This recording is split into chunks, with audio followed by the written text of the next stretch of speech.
Hi, welcome to Classic Car Cave. Just wanted to give you a quick update on the intro. The reason I'm doing the hood myself on the car is basically because I've been kind of forced into a corner, if you like, for want of a better expression. I did have a chap that was going to do it here locally for me. Unfortunately, he had a bad motorcycle accident and his leg was badly broken, and he was recovering. Unfortunately, the braces that he had in his leg were snapped and he's had to have the operation all over again. So he's basically out for this year, but he gave me a couple of names. One was in Graz, one was locally. I went to a chap in Graz. My wife doesn't speak any English, but my wife spoke to him. We arranged a meeting. It was a couple of weeks later, I think it was 2 weeks ago. We arranged a meeting. I went to his place in Graz, explained the situation, or my wife explained the situation, and showed him some pictures of the car and so on, and I asked a few questions and things, and then we shook hands on it and we made an agreement on the 16th of September we would load the car up and take it to him to fit the hood on. But we did, my wife said she made it clear to him that we had everything. The hood was already made in England. It was really a matter of punching the holes in it and fitting the studs and so on. Anyway, about 25 minutes later, while we were shopping in Graz, he called my wife back and said no, he didn't want to do the job. And when she asked him why, he said he thought I didn't have any confidence in him, or some bullshit like that. But like I said to my wife, I think what really happened was he realised after 20 minutes or 15, 20 minutes after we'd gone that there was no real money in it for him, and it wasn't worth his time. I mean, if he'd been honest and said, look, you know, to be honest, it's not worth my time, or he'd said that on the phone, you know, 3 weeks prior, I wouldn't have bothered. But this is how people are these days. So that he tried to make out he didn't want to do it because I had some issues with him, which I never even spoke to the chap because he didn't speak any English. But there you go. So this is why we're in a situation where I'm doing this hood myself. So some of it's a bit nerve-wracking, putting holes in things where you're not sure if it's in the right place or whatever. But I'll show you what was leading up to this and where we've got so far with it. And I hope you enjoy the video. So this is the start of the gluing up of the hood. This is the rear steel bar that goes into the two catches, and we need to make it right along that stitch line there. So what we'll do is put this piece on first and then clean up the edge and then fold this over the other side. But we'll leave it for 24 hours for the glue to set up properly. Last night, or yesterday afternoon, I've glued over this end now, and I'm going to take all these off and see how it looks. And hopefully, that's glued nice and tight. Looks like it is.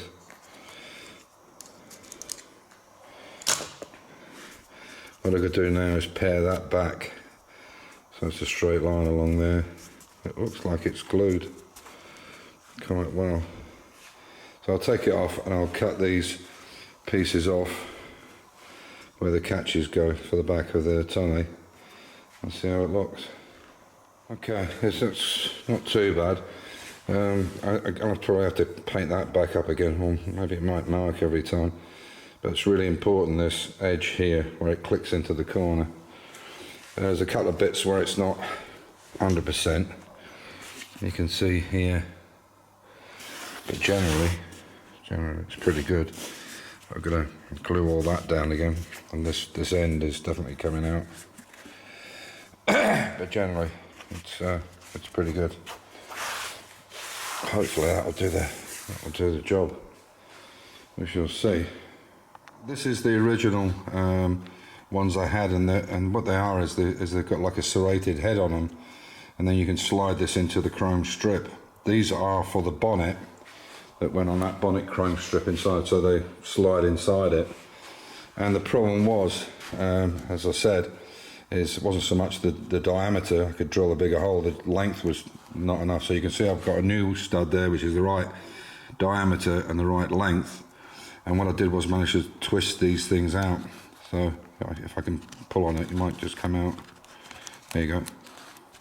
So I managed to pull them out and keep these ones, and then I'll just countersink it and put these longer ones into it there. So I've got two already made, and as you can see there's the chrome on the back, the way it should be.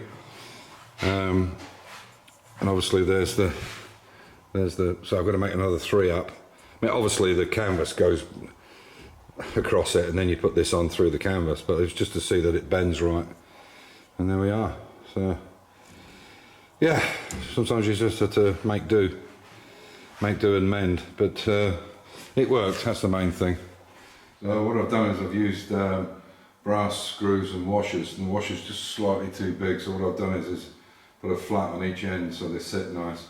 What I can then do now is take the ribbon and fold it over the top and get it nice and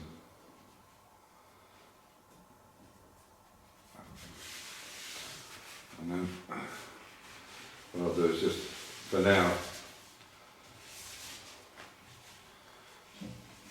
I'll just put a couple of turns in it, and that way I can move it around, and then you can see it's not going to damage the hood then.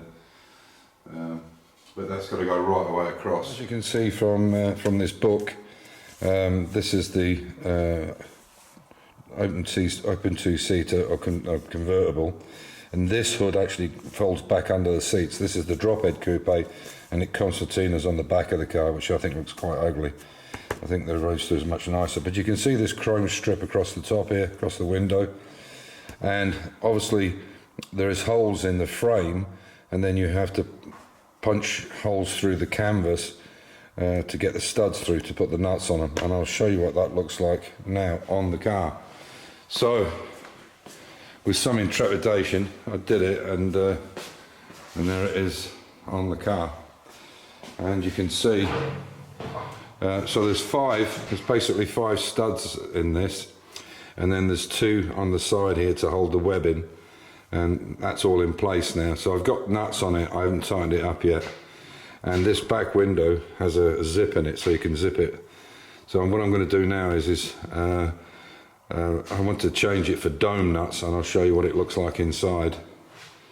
And these are the dome nuts that I've got now for it today, you can see. So I'm going to put these dome nuts on. What I did, I only need 3 of them.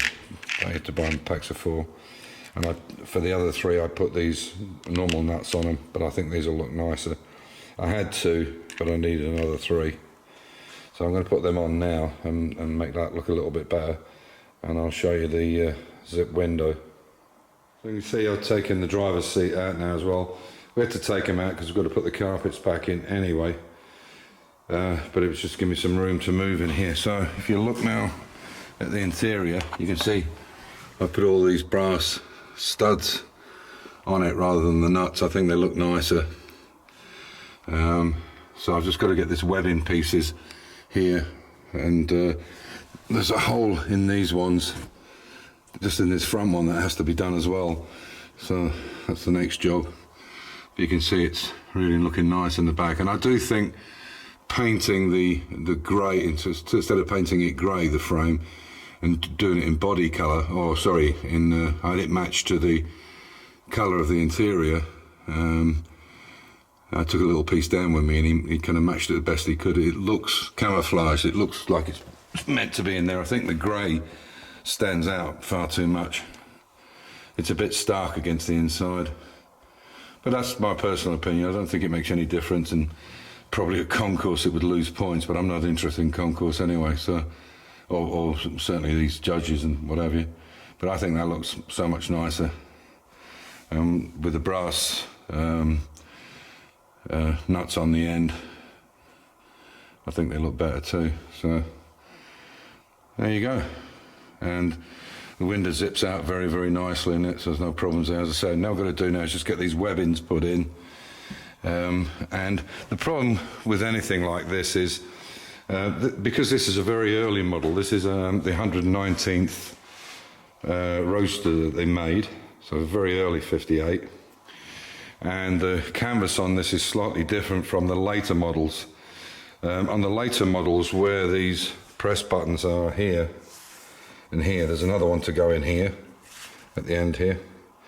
But where they are on the later models is on the outside, so they show up on here and here, whereas with the earlier models they were on the inside. So you basically clip that over, and then that went over the top to show to hide them, if you like. And I think it's a much nicer canvas. The other thing that's different with this one is in here there's a piece of aluminium bent, and the idea for that is it goes in there like that, so when the window comes up it goes inside that piece and up inside here, so it's as kind of waterproof as you can get it. So there we are. It's not pulled tight yet, but the problem with this now, I'm sure anybody that's done one of these sorts will tell you, obviously what I've got here now, so from the back to the top here is nice and taut. You can see that with the window, but the rest of it isn't. So I have to elevate this part of the frame forward a bit more, and it will pull this even more. The problem is getting the tension just right and being able to lock it down easily. And it's quite a big frame, quite a heavy frame. So, you know, you're trying to get a compromise there with it going into place reasonably easy, but being nice and taut and keeping the rain out. But very pleased with it so far. I was, as I said, with these holes, I was a bit iffy about putting them in, and it took me quite a while to get it right and go for it. But what I did in the end was I tested a piece of the material, and what I did was I punctured it with I put the hole in initially with a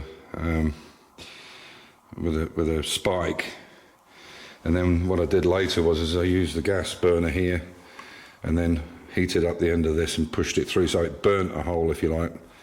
Didn't go on fire, just burnt it through, and then I used a slightly bigger one to make the stud go through easily, and that's how I did it in the end.